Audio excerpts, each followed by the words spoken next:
오늘 저희 말씀은 맥추절의 영성, 의미를 함께 보기 원합니다. 여러분, 이스라엘에 중요한 3대 절기가 있습니다. 자, 기억하십니까? 첫 번째가 두 번째는 추석, 그죠? 두 번째는 뭐죠?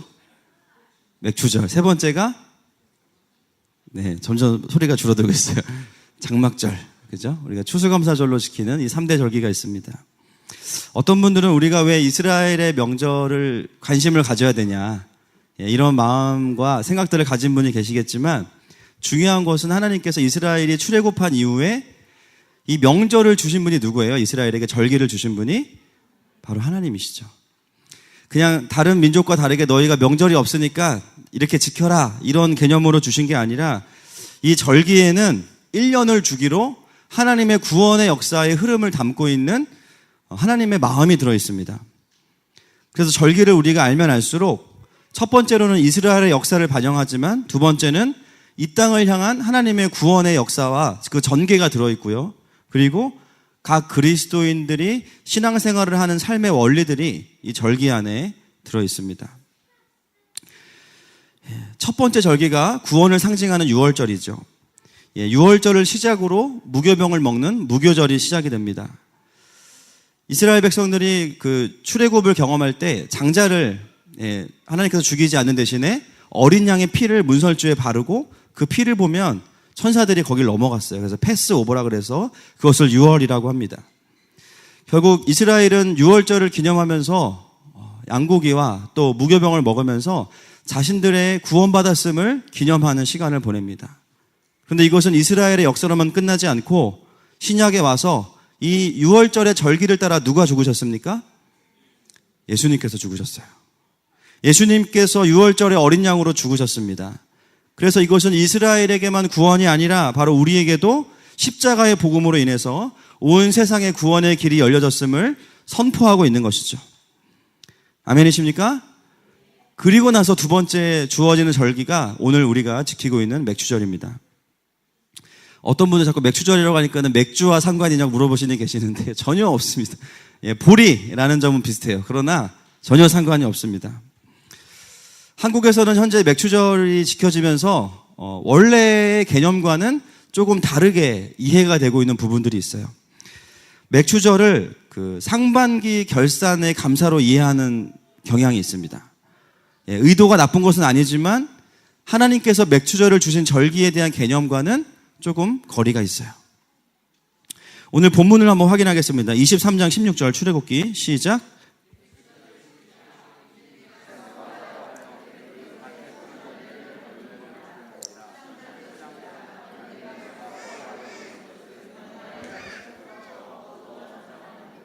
아멘. 맥추절을 지키라. 이는 내가 수고하여 밭에 뿌린 무엇을 거두비니라. 천 열매죠.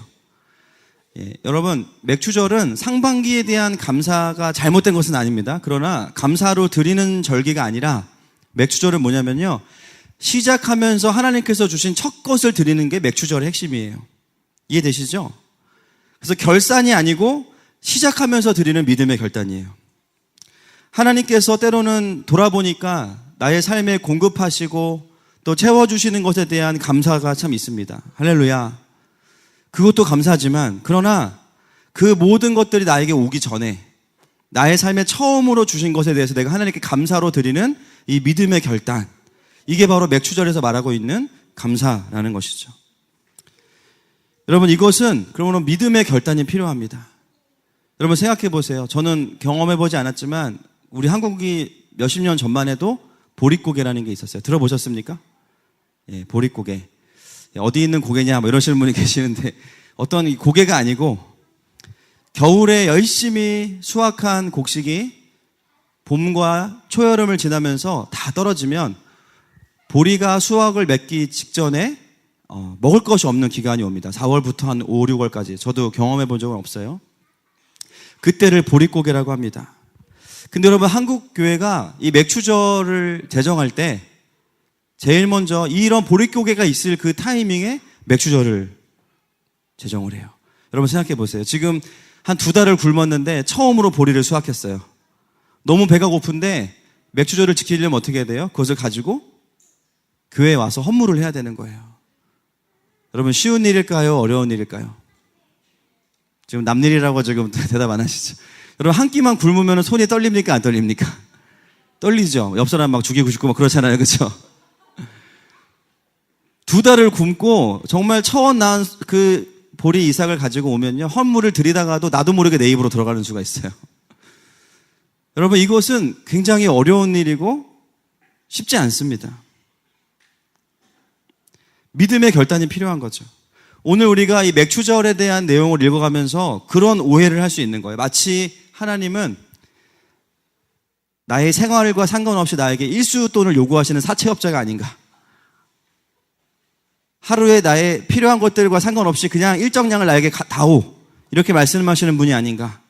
그러고 성경을 읽다 보니까 마가복음 12장에 딱 거기에 걸맞는 증거가 잡힙니다. 예수님께서 과부의 두렙돈의 헌금을 받으시는 얘기가 나와요. 과부의 두렙돈. 여러분, 과부라는 것은 수입이 없는 사람이고요, 다음 수입이 보장되지 않은 사람이고, 그 마가복음 12장에 보면 이 과부의 두렙돈은 그의 생활비 전부라고 나와요. 여러분이라면 그런 과부가 와서 헌금을 하겠다고 하면 받으시겠습니까? 안 받으시겠습니까? 그렇죠? 제가 목사지만 저라도 아이고 아주머니, 제가 아주머니 형편을 아는데 그거 마음으로만 받았다고 칠게요. 그냥 슬쩍 넣었다가 다시 가져가셔가지고 아들 라면이나 한 그릇 더 사주세요. 저라도 그런 마음이 들 것 같아요. 그런데 여러분, 한 말씀을 확인해 보겠습니다. 12장 41절부터 44절까지 시작.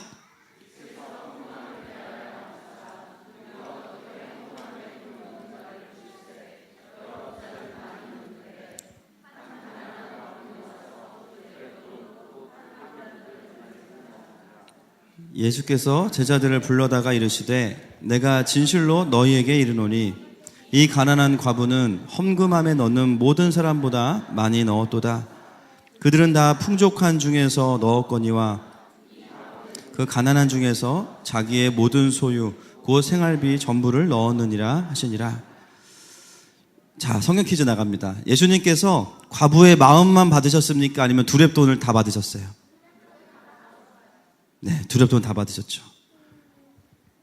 여러분, 물음표가 뜨지 않으세요? 예수님 내가 알기로 좋은 분인데 이 과부는 이 생활비를 드리고 나면 당장 오늘 월급이 입금되지 않아요. 당장 먹을 게 없어요. 근데 예수님은 그 과부의 헌금을 칭찬하셨어요.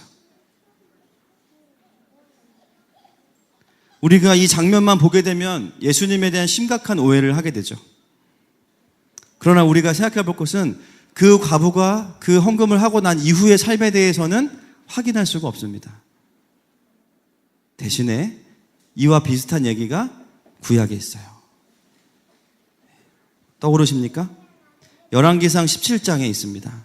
거기에 어떤 과부가 나오냐면 사르밧 과부가 나옵니다.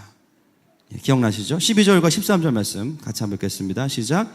그가 이르되 당신의 하나님 여호와께서 살아계심을 두고 맹세하노니 나는 떡이 없고 다만 통에 가루 한 움큼과 병에 기름 조금뿐이라. 내가 나뭇가지 둘을 주워다가 나와 내 아들을 위하여 음식을 만들어 먹고 그 후에는 죽으리라. 엘리야가 그에게 이르되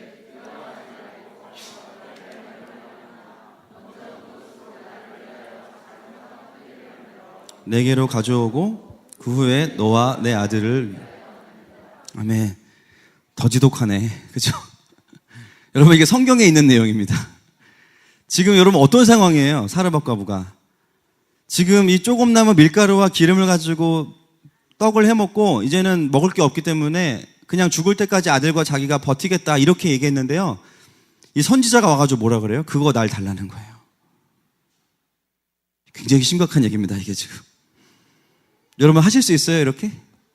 못하죠. 내가 있는 거라도 주려고 하겠죠. 지금 이 엘리야는 그 얼마 되지 않은 거를 달라는 거예요.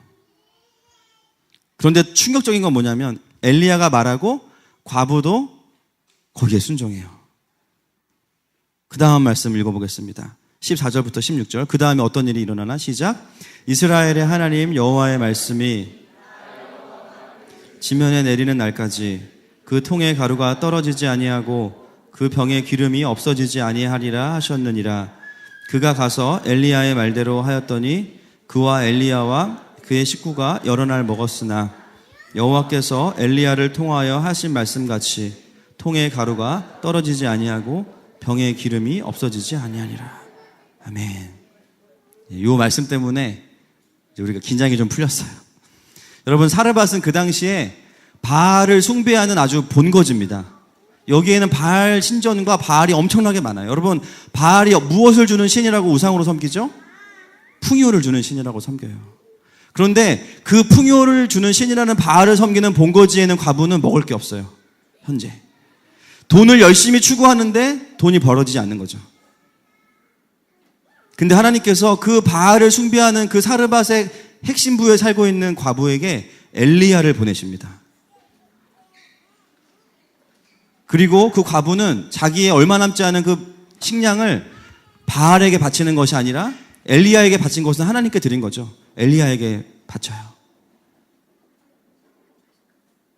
우리는 이 뒤의 스토리를 보면서 무엇을 보게 되냐면 하나님은 과부를 돌보시는 하나님이시라는 거죠. 아멘이십니까?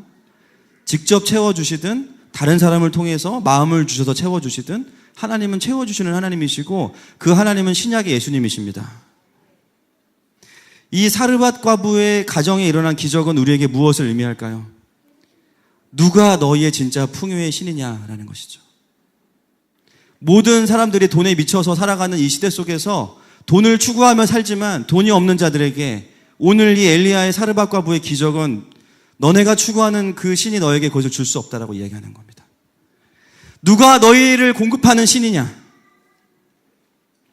사르밧 과부가 믿음으로 자신의 것들을 드렸을 때 하늘로부터의 공급이 끊어지지 않았어요. 여러분 생각해 보세요. 사르밧 과부가 자기 아들과 자기만 배 터지게 먹었을까요? 그 그릇을 빌려왔던 사람들한테 다 갚았을 거예요. 할렐루야. 그 한 가정 때문에 수많은 사람들이 먹고 살았을 겁니다. 그들이 무엇을 깨달았을까요? 아, 우리가 섬기는 바알이 아니라 누구지는 모르지만 하여튼 김씨 아줌마가 섬기는 그 하나님이 참 신인 것 같아요. 하나님은 모두가 다 바알을 섬기는 그 핵심의 중앙에서 여전히 하나님이심을 드러내고 있습니다. 할렐루야. 여러분, 이것이 맥추절이 가지고 있는 우리에게 주는 영적인 의미예요. 6월절에 출애굽으로 구원받은 이후에 하나님의 백성들이 삶을 살아가는 방법은 무엇이냐면 계산과 예측이 아니라 믿음으로 살아가는 삶에 대해서 하나님은 계속해서 하나님의 백성들을 훈련하고 계십니다. 그러므로 이 맥추절은 구약에서만 끝나지 않습니다. 자, 맥추절이 다른 말로 77절인데요. 그것은 50일째 되는 날, 언제로부터? 6월절로부터. 이 맥추절에 신약에 엄청난 사건이 일어나죠. 오순절날. 어떤 일이 일어납니까? 성령께서 마가의 다락방에 임재하십니다. 할렐루야. 우연의 일치가 아니에요. 첫 열매가 올려지면 하나님께서 그의 삶을 책임지신다는 이 광야에서의 하나님의 원리가 그대로 신약에서도 완성이 되어지는데 신약에서 드려지는 첫 열매는 무엇입니까? 고린도전서 15장 20절 말씀을 같이 읽겠습니다. 시작. 그러나 이제 그리스도께서 죽은 자 가운데서 아멘. 예수님께서 우리의 첫 열매가 되셔서 하나님께 드려지신 이후에 맥추절날 성령께서 우리에게 내려오셨습니다. 누가복음 11장 13절 말씀 같이 읽겠습니다. 시작. 너희가 악할지라도 좋은 것을 자식에게 줄 알거든 하물며 너희 하늘 아버지께서 구하는 자에게 성령을 주시지 않겠느냐 하시니라. 아멘. 여러분, 성령 안에는 하나님의 모든 좋은 것이 있는 줄로 믿습니다. 우리가 신앙생활을 하면서 근본적으로 당장 필요한 어떤 것보다 그 모든 것들을 우리가 누릴 수 있는 성령 하나님을 우리에게 주셨어요. 신약에서의 맥추절은 하나님께서 예수님을 첫 열매로 받으시고 우리에게 성령을 보내신 날로 완성이 되어지는 것입니다. 자, 그럼 이제 우리의 고민은 뭘까요? 아, 이제 열매를 안 드려도 되는구나. 주님이 첫 열매라며. 그죠? 마태복음 5장 17절 말씀 같이 한번 읽어볼게요. 시작. 내가 율법이나 선지자를 폐하러 온 줄로 생각지 말라. 폐하러 온 것이 아니요 완전하게 하려 함이라. 아멘. 이 완전하게 한다는 영어로 보시면 fulfill입니다. 성취하다.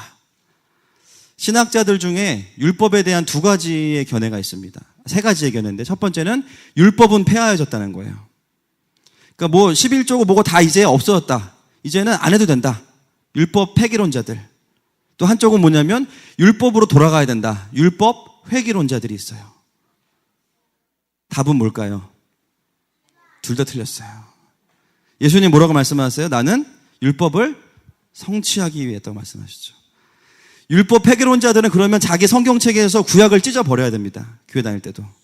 그렇죠?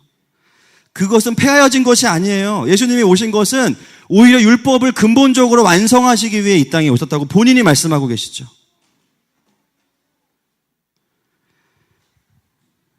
예수님을 통해서 원래 율법을 주셨던 하나님의 근본적인 의도는 오히려 완성이 되어지는 줄로 믿습니다. 구약에서 율법에서 실패한 것들이 성령께서 오심으로 인해서 완성이 되어지는 거예요.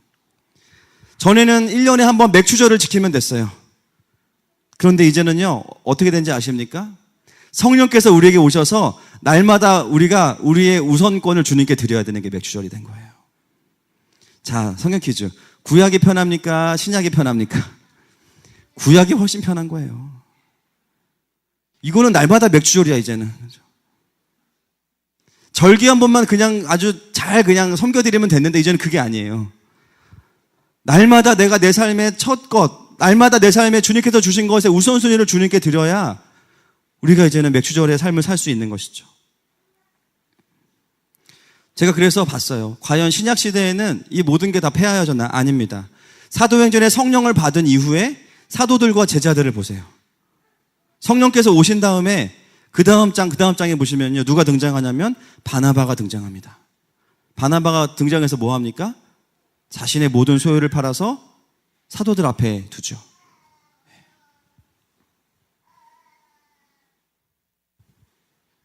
이후에 바나바는 바울과 함께 선교 여행을 다니면서 오히려 물질에 매이지 않는 공급하심을 경험하는 삶을 살아갑니다. 이미 그의 삶 가운데 맥추절은 절기가 아니고 그냥 삶으로 풀어져 있는 거예요. 구약의 공동체가 율법으로 통제하던 시대인데 결론은 실패했어요. 안 됐습니다. 그런데 성령께서 오셔서 사도행전 2장을 지나고 난 이후에 보면 어떤 일이 벌어지냐면 바나바뿐만이 아니라 속였던 아나니아와 삽비라는 죽었지만 수많은 초대교회 성도들이 자신의 소유를 자신의 것이라고 하지 않고 형제와 자매들과 나누기 시작해요. 하나님께 하나님의 것을 드리기 시작합니다. 구약에서는 경험할 수 없었던 율법의 완성이 성령께서 오신 이후에 본질적으로 교회 안에 구현되기 시작하는 거예요. 할렐루야. 여러분, 우리가 구약에만 머물러 있어도 이해를 못하고요. 결국은 신약에 와서 다시 구약을 봐야 이게 성경 전체의 관점에서 볼 수 있는 것이죠.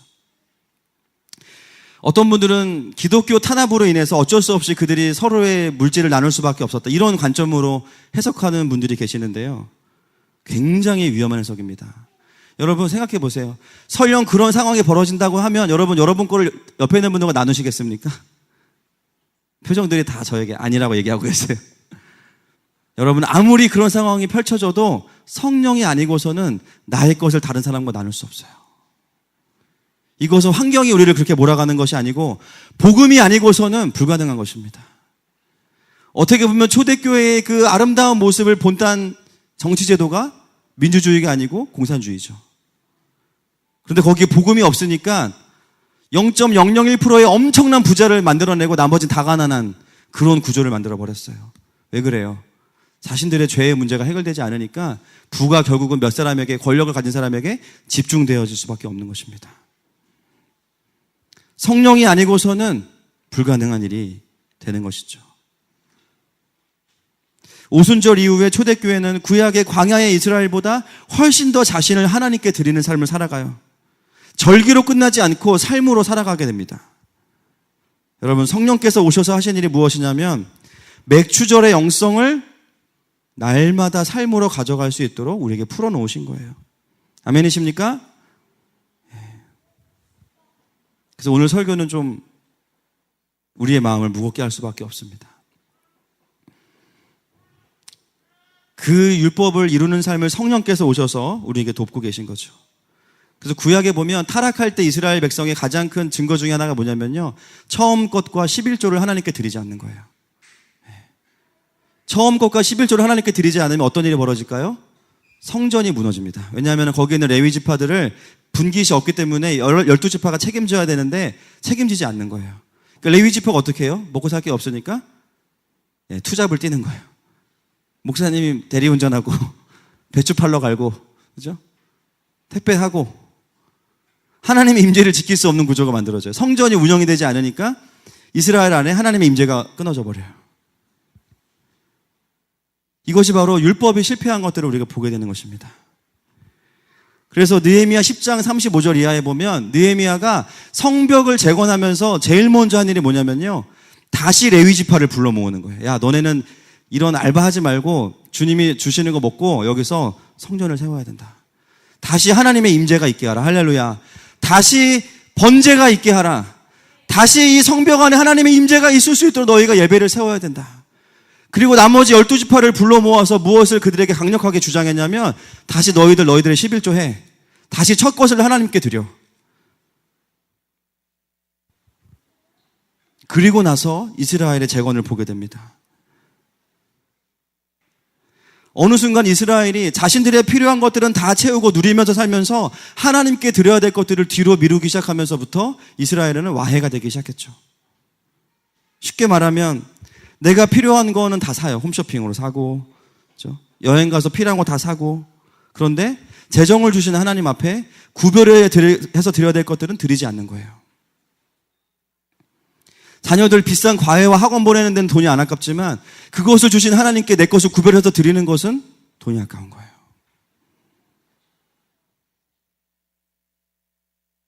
제가 오늘, 저는 정말 설교를 시작하고 처음 이런 헌금 설교를 합니다. 재정 설교를 하는 거예요. 제가 월요일 날부터 설교 준비 시작했는데요, 3일 내내 아내한테 제가 뭐라 그러냐면 설교하기 싫다 그랬어요. 죽을 것 같다고. 하나님 계속하래요. 맥주절은 이거다. 이거 안 가르치면 다 죽는다. 이 말씀을 가지고 저도 하나님 앞에 저를 비추어 봤습니다. 제가 드리는 11조 기계적인 거예요. 정말 수수료 같은 거예요. 그리고 보니까 하나님께 먼저 구별해서 드리지 않았어요. 저도 카드값이 먼저 빠져나가고 필요한 게 더 먼저 빠져나가요. 서율이 기저귀 값이 더 먼저 빠져나가요. 그런 저를 보면서, 야, 목사가 이런데 저 역시도 첫 것에 대해 훈련해야겠다는 마음을 하나님이 오늘 설교를 준비하면서 주셨어요. 여러분, 하나님은 우리의 것을 빼앗아 가시는 분이 아닙니다. 아멘이십니까? 아멘이십니까? 우리를 채워주시는 분이에요. 근데 중요한 거 뭐예요? 우리가 정말 하나님을 믿는지 확인하고 채워주시는 거예요. 마음은 있는데요, 여러분, 여러분의 마음은 여러분의 물질입니다. 마음은 누구도 확인할 수 없는 거예요. 주님 말씀하시는 거예요. 너가 정말 내가 너의 공급자인 것을 믿니? 그렇다면 너의 첫 것을 나에게 먼저 드려라. 여러분, 주님이 그거 필요하실까요? 그거 필요하시지 않습니다. 확인하고 우리를 채우시는 거죠. 믿음은 이해가 되고 보일 때 생기는 것이 아니라 이해되지 않고 보이지 않을 때 한 걸음을 내딛는 것이 믿음인 줄로 믿습니다. 여러분, 나라의 경기가 어렵고 경제적으로 어렵다는 시대에 여전히 하나님의 백성들을 공급하심을 믿으십니까? 믿으십니까? 저도 믿습니다. 하나님만이 우리의 공급자가 되신다는 걸 믿는 것이 바로 맥주절의 본질이에요. 첫 것을 드린다는 것은 순서적으로도 처음이지만 당연히 더 중요한 거, 우선순위예요. 우선순위. 내가 다른 거 다 못해도 내가 하나님 거 먼저 드려야겠다. 제가 오늘 말씀을 붙잡고 기도하면서 왜 이것이 요즘 현대인들에게 어려울까요? 물론 많은 부분에 지출이 필요하겠죠. 그러나 우리가 때로는 첫 것을 드리고도 우리의 마음에 드리지 않았어요. 여전히 염려하고 여전히 어떻게 살아야 되고 여전히 아깝고 여전히 마음을 드리지 않은 거예요. 여러분, 첫 것을 하나님께 드리는 것은 그 모든 두려움과 염려를 하나님께 다 맡겨드리는 겁니다. 아멘이십니까? 여전히 내 삶에 필요한 게 너무 많아요. 여전히 내 삶에 자녀들을 키우기 위해서, 또 내 삶을 살아가기 위해서 욕심도 아니야. 정말 필요한 것들이 있어요. 그러나 첫 것을 드리는 것은 뭐냐면 그럼에도 불구하고 내가 하나님께 나의 삶의 모든 주권을 드립니다. 이것이 맥주절의 영성입니다.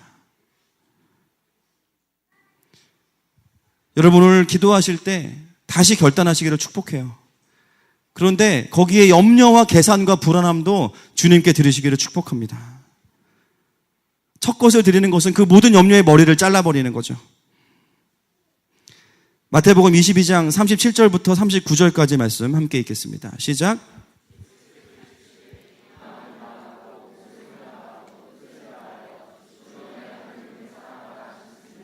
이것이 크고 첫째 되는 계명이요 둘째도 그와 같으니.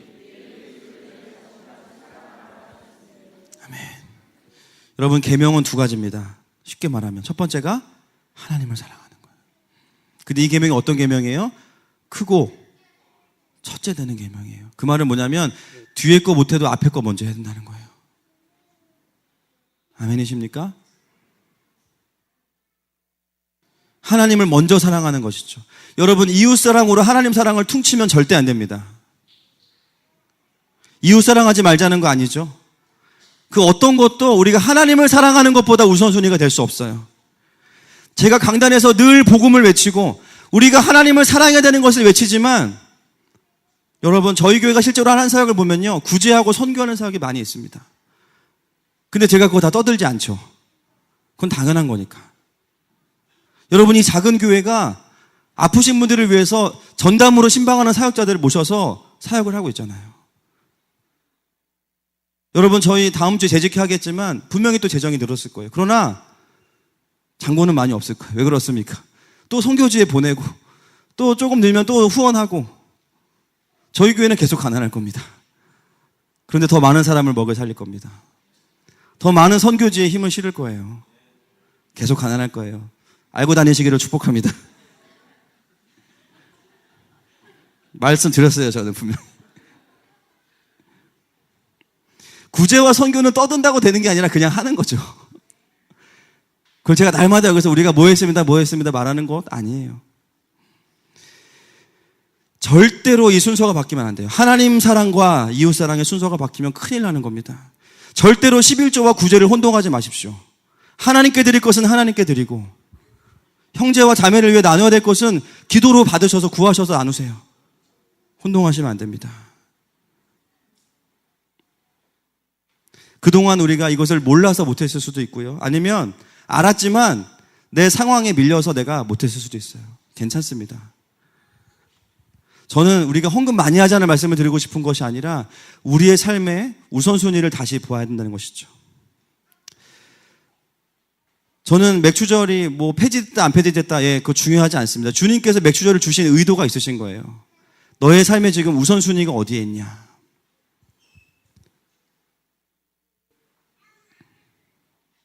오늘은 그걸 다 같이 점검하는 날이기 때문에 제가 이 설교를 할 수밖에 없는 거죠. 여러분, 오늘 말씀을 가지고 좀 고민하셨으면 좋겠어요. 정말 나의 재정에 있어서 정말 내가 하나님께 우선순위를 두고 있는지, 사람들과의 관계에 있어서.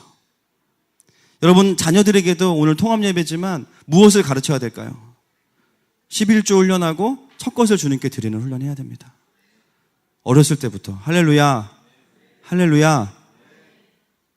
어렸을 때부터 시키는 거예요. 애들이 부모님에게 다 보고 배울 거예요. 아이들에게 집 한 채 남겨주고 돈 잘 버는 좋은 학교 보내는 것도 필요하겠지만, 때로는 그것들이 아이들을 망치는 경우를 더 많이 보게 돼요.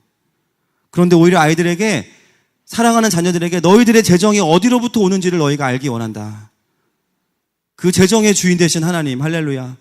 그 길을 가르쳐 줄 때 여러분의 아이들은 바알에게 잡히지 않을 것입니다. 세상이 주는 돈을 거부하고 하나님께서 맡기시는 돈을 가지고 세상을 구원할 겁니다. 저는 우리 아이들이 이렇게 되기를 선포합니다. 청년 때부터 재정을 드리는 훈련이 되어 있지 않으면 나중에 절대 못해요. 나에게 아직 아무것도 주어지지 않았는데 그나마 처음 맺은 열매를 주님께 드린다? 이것은 엄청난 믿음의 표현이죠. 이것은 사실은 재정의 문제만이 아니라 우리의 인생 전체를 향하신 하나님의 마음과 뜻이에요. 너의 삶의 모든 영역이 나에게 구별되기 원한다. 내가 너의 삶의 모든 영역의 공급자로 내가 누려지기 원한다. 이것이 맥추절 가운데 흐르고 있는 하나님 아버지의 마음입니다. 조금 후에 저희가 이제 세례식을 할 텐데, 오늘 우리 예린이까지 4명이 세례를 받아요. 예린이는 이제 9개월 됐고요. 유아 세례 받고 나머지 3분은 예수님 믿으신 지가 길어야 1년 되신 분들, 1년도 안 된 분들, 그 전에 교회 잘 안 다녀보신 분들입니다. 그분 중에 한 분을 제가 세례 교육을 하는데 이제 쭉 공부하고 나서 마지막에 이제 정확하진 않지만 대화를 했어요. 세례를 받으시는데 뭐 마음이 어떠시냐고 물어봤더니 사실은 복잡하고 좀 무겁다라는 거예요. 왜 그런지 물어봤어요. 이제 세례를 받으면 뭐 이런 거죠. 돌아올 수 없는 강을 건너는 건데, 예를 들면 문 잠그세요 지금. 자, 정말 내가 그동안 살아왔던 내 생각과 나름 살아왔던 그 삶의 백그라운드가 있는데 이것을 내려놓고 하나님을 의지하는 삶을 산다는 게 어떻게 보면 두렵고, 내가 하나님을 위해서 내 삶을 베팅하고 났을 때 하나님이 나를 책임지시지 않으면 어떡할까라는 마음도 있다. 솔직히 이분은 제가 보니까 세례가 뭔지 아는 분이에요. 진짜 뭔지 아는 분이에요. 여전히 나는 죄인인 것 같고 믿음이 충분치 못한 것 같은데 이런 내가 세례를 받아도 되겠느냐, 이런 의미로 저에게 말씀을 하셨어요. 마음속으로 제가 울었어요. 티는 안 내고. 여러분, 맥추절은 구약에서 끝나지 않았습니다. 맥추절은 성령께서 오시는 걸로 끝나요. 세례는 내가 앞으로 열심히 살겠다가 아닙니다. 세례는 내가 이제 나를 주님께 드리겠다는 거예요. 그리고 성령께서 나를 이끌어 가시도록 나를 드리는 게 맥추절이에요. 내가 이제는 세례받고 예수님의 자녀가 됐는데 주님 이름에 먹칠을 하지 않고 살아야지. 우리는 그렇게 마음 먹는 순간 먹칠할 수밖에 없어요. 여러분, 우리는 성령이 없이는 그 어떤 것도 행할 수 없는 자들입니다. 아멘이십니까? 그래서 그거를 내가 첫 열매로 나를 주님께 드리는 게 세례죠. 다시 그분과 함께 죽고 태어나서 이제는 내가 성령의 인도하심을 받고 내 삶을 맡기고 살겠다, 믿음으로 선포하는 것입니다. 오늘 세례를 받으시는 모든 형제와 자매들에게 이런 성령의 기름 부으심이 있기를 축복합니다.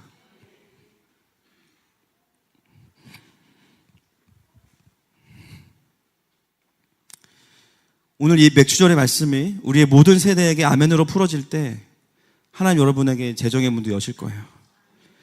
왜냐하면 하나님의 뜻과 나라를 구하는데 어떻게 하나님께서 재정을 안 보내시겠습니까? 저는 그리스도인의 최종은 거지가 되는 것이 아니라고 생각합니다. 세상의 공급을 끊고 하나님께 받아서 세상을 축복하는 게 우리의 부르심 아니겠습니까? 할렐루야. 지금 우리는 그 과정을 거치고 있는 거예요. 절기를 가만히 묵상해 보면 구원받고 성령께서 맥추절에 오셔서, 장막절은 뭐냐면요, 광야의 생활을 돌아보면서 초막에 텐트에 거하면서 이 땅이 영원한 우리의 거처가 아니라는 것을 인정하고 다시 오실 하나님 아버지를 기다리는 거예요.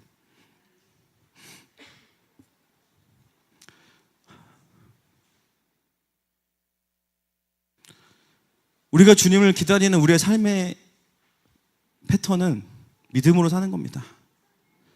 그게 되든 안 되든 그건 각자의 문제죠. 이제 하나님께서 말씀하시는 기준은 너희가 내 백성이면 너희는 믿음으로 살아야 돼. 그러면 너희가 생각하기에 그 과부의 두렙돈, 그 이제 먹고 죽으려고 했던 그 약간의 빵, 그것도 나에게 너가 줄 수 있어야 된다. 우리는 그 삶을 통해서 날마다 믿음으로 사는 게 무엇인지를 보게 되고 하나님이 얼마나 우리를 공급하기 원하시는지를 누리게 될 것입니다. 사랑하는 하늘마음 가족들, 우리가 이렇게 하나님 아버지를 기다렸으면 좋겠습니다. 아멘이십니까? 시간에 우리의 삶의 우선순위를 좀 주님께 올려드리면서 함께 이 시간에 믿음으로 좀 반응했으면 좋겠습니다.